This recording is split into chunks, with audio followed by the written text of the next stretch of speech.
এই যুব সমাজের প্রাণশক্তিকে নিঃশেষ করে দেওয়ার জন্য অত্যন্ত সুকৌশলে মাদকের বিস্তৃতি ঘটানো হয়েছে। রাষ্ট্রীয় উদ্যোগে অশ্লীলতা এবং বেহায়াপনা এই দুটি প্রধান অস্ত্রের মাধ্যমে আমাদের যুব সমাজকে ধ্বংস করার জন্য পরিকল্পিতভাবে রাষ্ট্রীয় পৃষ্ঠপোষকতায় পদক্ষেপ গ্রহণ করা হয়েছে। যুব উন্নয়ন সংস্থা ঢাকা কর্তৃক আয়োজিত আজকের ক্রিকেট টুর্নামেন্টের ফাইনাল ম্যাচ এবং পুরস্কার বিতরণ অনুষ্ঠানের প্রিয় সভাপতি, যুব উন্নয়ন সংস্থার সম্মানিত সংগ্রামী সভাপতি কামাল হুসাইন, উপস্থিত সম্মানিত বিশেষ অতিথিবৃন্দ, সম্মানিত সুধীমণ্ডলী, প্রাণপ্রিয় খেলোয়াড়বৃন্দ এবং যারা প্রায় 2 মাস থেকে একদম তৃণমূল থেকে খেলে আজকের এই অনুষ্ঠান আয়োজন করার সুযোগ করে দিয়েছেন, সেই সমস্ত টিম এবং খেলোয়াড়বৃন্দ, সম্মানিত সুধীমণ্ডলী এবং আজকের ম্যাচ সহ পুরো টুর্নামেন্ট বাস্তবায়নের সাথে সম্পৃক্ত স্বেচ্ছাসেবক থেকে আম্পায়ার এবং ধারাভাষ্যকার কলাকৌশলী যারা রয়েছেন, সম্মানিত উপস্থিতি, আসসালামু আলাইকুম ওয়া রাহমাতুল্লাহ। আমি আমাদের সম্মানিত বিশেষ অতিথিবৃন্দের কাছ থেকে খুবই গুরুত্বপূর্ণ এবং প্রাসঙ্গিক বক্তব্য আমরা শুনেছি। বাংলাদেশের টোটাল জনশক্তির 1/3 যুবক।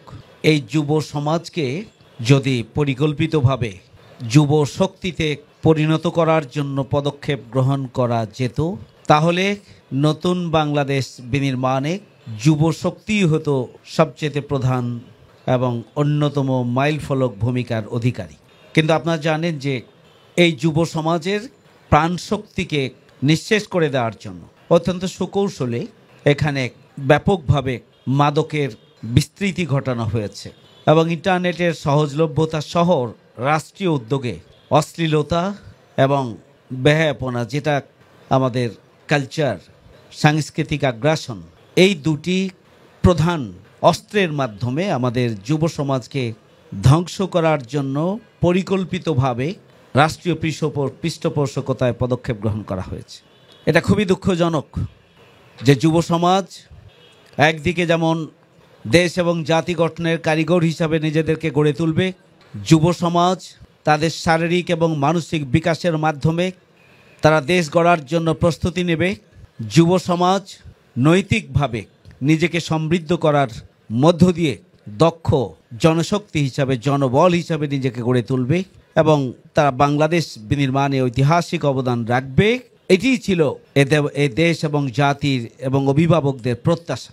এই জন্য সুকৌশলে সবচেয়ে কার্যকর শক্তি যুব শক্তিকে, তারুণ্যের শক্তিকে, কৈশোরের সেই কচি শক্তিকে, ছাত্র সমাজকে ধ্বংস করার জন্য বহু আয়োজনই এই রাষ্ট্রের পক্ষ থেকে, ফ্যাসিস্ট অপশক্তির পক্ষ থেকে করা হয়েছিল।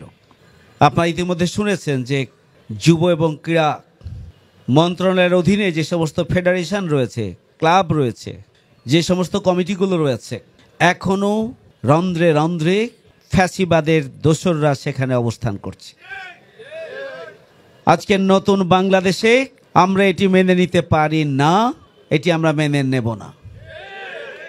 আমরা জানি যে সমস্ত ছাত্রদের নেতৃত্বে বাংলাদেশের জনগণ ঐক্যবদ্ধভাবে নতুন বাংলাদেশ নিয়ে এসেছে জীবনের রক্ত দিয়ে, ত্যাগ এবং কোরবানির মাধ্যমে, সেই তরুণ নেতৃত্বের অন্যতম একজন তিনি আমাদের যুব এবং ক্রীড়া মন্ত্রণালয়ের উপদেষ্টা হিসেবে দায়িত্বে আছেন। বিভিন্ন ফেডারেশন, কমিটি এবং মন্ত্রণালয়ের বিভিন্ন দপ্তরের ফ্যাসিস্ট মুক্ত করাটার জন্য এত সময়ের প্রয়োজন ছিল না। যদি একটা মন্ত্রণালয়কে দোসর মুক্ত করা সম্ভব হয়, তাহলে সেটি হওয়া উচিত ছিল আমাদের যুব এবং ক্রীড়া মন্ত্রণালয়। তাহলে এখানে বুঝতে হবে উপদেষ্টার আশেপাশে যারা রয়েছেন তারাও ওই ফ্যাসিস্ট অপশক্তির দোসর এবং তাকে পরিচালনা করার জন্য যেভাবে সহযোগিতা করা দরকার, পরামর্শ দেওয়া দরকার, পদক্ষেপ গ্রহণ করা দরকার, তারা করছেন না। তাদেরকে অবিলম্বে চিহ্নিত করতে হবে। সংগ্রামী ভাই বন্ধুগণ, আমাদের যুব সমাজ সরকারের এবং প্রতিবেশী রাষ্ট্রের সকল ষড়যন্ত্র চক্রান্তকে উপেক্ষা করে জীবনের তাজা রক্ত দিয়ে নতুন বাংলাদেশ এনে দিয়েছে।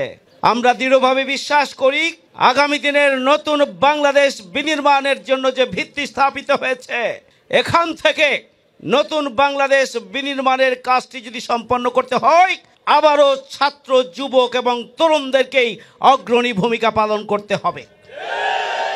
সুতরাং আমি উপদেষ্টার প্রতি আহ্বান জানাবো, অবিলম্বে আপনি দোষর মুক্ত করুন আপনার মন্ত্রণালয় এবং তার প্রত্যেকটি শাখা প্রশাখাকে আপনি দোষর মুক্ত করুন।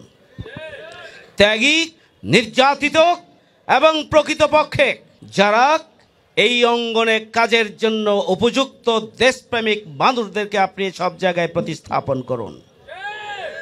সে আহ্বান আজকের এই আমরা আয়োজন থেকে সরকারের প্রতি, বিশেষ করে যুব এবং ক্রীড়া উপদেষ্টার প্রতি আমরা আহ্বান জানাতে চাই। সংগ্রামী ভাই বন্ধুগণ, খেলাধুলার মাধ্যমে শারীরিক বিকাশ সাধিত হয়, খেলাধুলার মাধ্যমে মানসিক বিকাশ সাধিত হয়। শারীরিক এবং মানসিক সুস্থতার জন্য খেলাধুলার কোনো বিকল্প নেই। প্রিয় ভাইয়ের আমার, খেলাধুলার মাধ্যমে আমরা শৃঙ্খলা শিখতে পারি, আমরা কমান্ড ফলো করা শিখতে পারি, আমরা টিম স্পিরিট শিখতে পারি। খেলাধুলার মাধ্যমে ভ্রাতৃত্বের বন্ধনকে আমরা সুদৃঢ় করতে পারি। আমরা খেলাধুলার মাধ্যমে পরস্পরের সাথে আমাদের সম্পর্ককে আমরা সুদৃঢ় করতে পারি। খেলাধুলার মাধ্যমে আমরা মত বিনিময় করে প্রত্যেকে নিজ নিজ অবস্থান থেকে আমরা উপকৃত হতে পারি। খেলাধুলার মাধ্যমে আমরা দেশ এবং জাতিকে পৃথিবীর সামনে পরিচিত করানোই শুধু নয়, মাথা উঁচু করে দাঁড় করানোর জন্যও আমরা খেলাধুলার মাধ্যমে শক্তি অর্জন করতে পারি। সুতরাং আমাদের শুধু ক্রিকেট টুর্নামেন্ট নয়, শুধু ফুটবল টুর্নামেন্ট নয়, শুধু ভলিবল নয়, শুধু ব্যাডমিন্টন নয়, শুধু জুডো নয়, শুধু ক্যারাতে নয়, হাডুডু থেকে শুরু করে সব ধরনের খেলাধুলায় আমাদেরকে বাস্তবসম্মত কার্যকর পদক্ষেপ গ্রহণ করার জন্য যুব উন্নয়ন সংস্থাকে নতুন করে পদক্ষেপ গ্রহণ করতে হবে। আমরা বাংলাদেশের দেশ এবং রাষ্ট্রের সমস্ত সেক্টরে সৎ, যোগ্য, দেশপ্রেমিক, নৈতিকতা সম্পন্ন নেতৃত্ব আমরা সাপ্লাই দিতে চাই। প্রতিটি সেক্টরে নেতৃত্ব দেওয়ার জন্য আমাদের শুধুমাত্র খেলাধুলার বিভিন্ন অঙ্গ নয়, খেলাধুলার বাইরেও দেশ এবং জাতিকে পরিচালনার জন্য, রাষ্ট্রকে সঠিক খাতে প্রবাহিত করার জন্য, দেশের উন্নয়নের জন্য, অগ্রগতির জন্য, নতুন বাংলাদেশ বিনির্মাণের জন্য যে সৎ, দক্ষ, দেশপ্রেমিক নেতৃত্ব দরকার, যে নৈতিকতা সম্পন্ন নেতৃত্ব দরকার, যুব উন্নয়ন সংস্থা খেলাধুলার বিভিন্ন সেক্টর থেকে শুরু করে দেশ এবং সমাজের সকল সেক্টরেই নেতৃত্ব সাপ্লাই দেওয়ার জন্য আমরা ভূমিকা পালন করব। বিশেষ করে যুব উন্নয়ন সংস্থা খেলাধুলার বিভিন্ন অঙ্গনে তারা নেতৃত্ব সাপ্লাই করবে, সেই ধরনের প্রতিযোগিতার আয়োজন করবে, চর্চার আয়োজন করবে, অনুশীলনের আয়োজন করবে এবং বছর জুড়েই প্রতিটি সেক্টরে আমরা এমনভাবে নিজেদেরকে গড়ে তুলব ওই অঙ্গনের জন্য যেন আমরা নিজ নিজ অবস্থানে অপরিহার্য হই। সেই ধরনের কোয়ালিটি, সেই ধরনের যোগ্যতা, সেই ধরনের সামগ্রিক শক্তি আমাদেরকে অর্জন করতে হবে। আমি আশাবাদ ব্যক্ত করতে চাই, নতুনভাবে দেশ গড়ার জন্য যে জন আকাঙ্ক্ষা তৈরি হয়েছে, সেই আকাঙ্ক্ষা বাস্তবায়নে যুব কল্যাণ, যুব উন্নয়ন সংস্থা বিশেষ করে যুব এবং ক্রীড়া অঙ্গনে তারা ঐতিহাসিক অবদান রাখবে। তারা তাদের অনুশীলন এবং খেলাধুলা সহ প্রতিটি সেক্টরে নিয়মতান্ত্রিকভাবে তারা তাদের কার্যক্রম অব্যাহত রাখবে। প্রফেশনালিজম ডেভেলপ করে সার্বিকভাবে এই অঙ্গনকে এগিয়ে নেওয়ার জন্য, দেশকে এগিয়ে নেওয়ার জন্য তারা ভূমিকা পালন করবে, সেই প্রত্যাশা ব্যক্ত আমি করছি। এবং সেই সাথে আমি কর্তৃপক্ষকে আন্তরিক কৃতজ্ঞতা এবং শুভেচ্ছা জানাচ্ছি এই ধরনের একটি জাতীয় মানের আয়োজন করার জন্য, এবং আগামী দিনে কর্তৃপক্ষকে আরও বিভিন্ন খেলাধুলার এবং প্রতিযোগিতার অনুশীলনের আয়োজন করার জন্য আমি আহ্বান জানাচ্ছি এবং সব ধরনের পৃষ্ঠপোষকতা এবং সহযোগিতা আমরা দেওয়ার জন্য প্রস্তুত আছি। প্রিয় ভাইরা, দুটি টিম এখানে আজকে ফাইনাল খেলা খেলেছে। আমার কাছে মনে হচ্ছিল দুইটি টিমই প্রাণান্তকর, তারা প্রচেষ্টা চালিয়েছেন প্রতিযোগিতায় বিজয়ী হওয়ার জন্য, চ্যাম্পিয়ন হওয়ার জন্য। এই জন্য দুইটি টিমকে আমি আন্তরিকভাবে কৃতজ্ঞতা এবং শুভেচ্ছা জানাচ্ছি। তারা উত্তেজনাপূর্ণ খেলা আমাদেরকে উপহার দিয়েছে, উপভোগ্য খেলা আমাদেরকে উপহার দিয়েছে।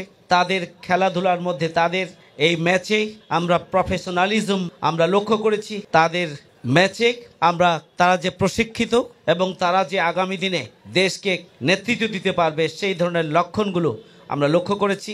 আমি প্রতিটি প্লেয়ারকে আন্তরিকভাবে কৃতজ্ঞতা এবং শুভেচ্ছা জানাচ্ছি। ব্যবস্থাপনার সাথে যারা জড়িত রয়েছে আমি তাদের প্রতি কৃতজ্ঞতা জানাচ্ছি। এবং ফাইনাল খেলা জন্য আজকে দুটি টিমকে পল্টন ময়দানে নিয়ে আসার জন্য তার আগের যে প্রতিযোগিতাগুলো হয়েছে সেই প্রতিযোগিতার সাথে সম্পৃক্ত যারা তাদের প্রতিও আমি আন্তরিক কৃতজ্ঞতা এবং শুভেচ্ছা জানাচ্ছি। আগামী দিনে যুব উন্নয়ন সংস্থা উত্তরোত্তর এগিয়ে যাক এবং বাংলাদেশের প্রতিনিধিত্বকারী একটি যুব সংগঠন হিসাবে নিজেদের অবস্থানকে সুসংহত করুক। যোগ্যতা, সততা, দেশপ্রেমিক, নৈতিকতা সব কিছু মিলিয়ে আগামী দিনে দেশ এবং জাতিকে নেতৃত্ব দেওয়ার জন্য তারাই থাকুক সামনের কাতারে, সে প্রত্যাশা ব্যক্ত করে আমার কথা এখানে শেষ করছি। সবাইকে ধন্যবাদ। আল্লাহ হাফেজ। বাংলাদেশ জিন্দাবাদ। যুব উন্নয়ন সংস্থা জিন্দাবাদ।